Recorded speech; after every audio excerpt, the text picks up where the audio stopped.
soal apa namanya, pemungutan suara ulang, sekali lagi ya, untuk yang di dalam negeri tentu saja memang betul ada batas waktunya. Tetapi kan ada situasi yang kemudian harus dipahami betul, misalkan soal konflik di beberapa distrik di beberapa kabupaten di Papua. Ini kan juga harus melihat situasi keamanannya dulu.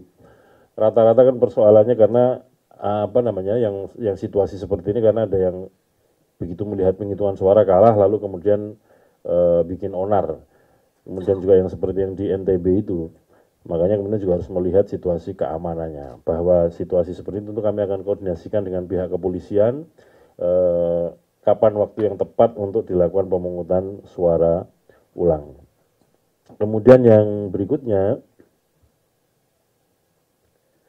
untuk yang Kuala Lumpur, yang jelas yang sudah kami perintahkan itu adalah yang dilanjutkan penghitungan suara untuk metode TPS.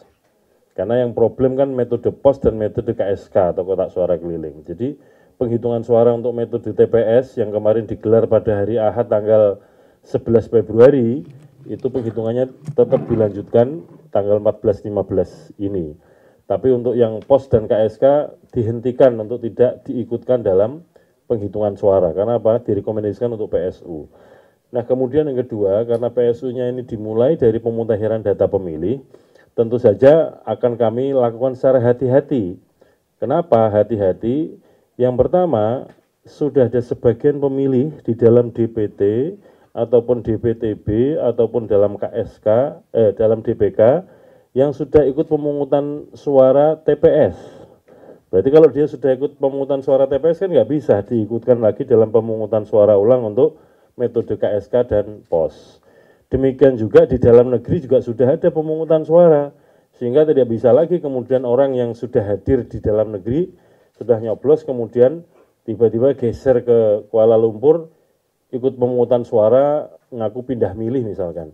Sehingga tentu saja data pindah milih, data DPK yang kami gunakan adalah selama sebelum pemungutan suara di Indonesia dilakukan, atau batas akhirnya adalah data yang kemarin digunakan untuk yang terakhir pemungutan suara metode TPS. Itu yang kita jadikan pegangan untuk bahan pemutahiran data pemilih. Jadi DPT yang sudah ada, nanti kita cek soal validitas alamatnya. Kalau alamatnya dikenali, masih kita pertahankan di situ. Kemudian nama-nama yang ada di DPT dengan yang di DPTB dan KSK itu terdaftar semua. Untuk pemilu yang kemarin ya, itu kita cross check. Nah, kalau kemudian sudah ada di DPT atau DPTB atau DPK-nya TPS, maka tidak kita masukkan di dalam DPT-nya untuk metode POS dan KSK, supaya tidak dia milih lebih dari satu kali. Nah, dari situlah nanti dapat rumusan yang kira-kira lebih tepat, lebih akurat tentang warga negara Indonesia yang ada di Kuala Lumpur yang punya hak milih, apakah di DPT, kemudian DPTB dan KSK, dan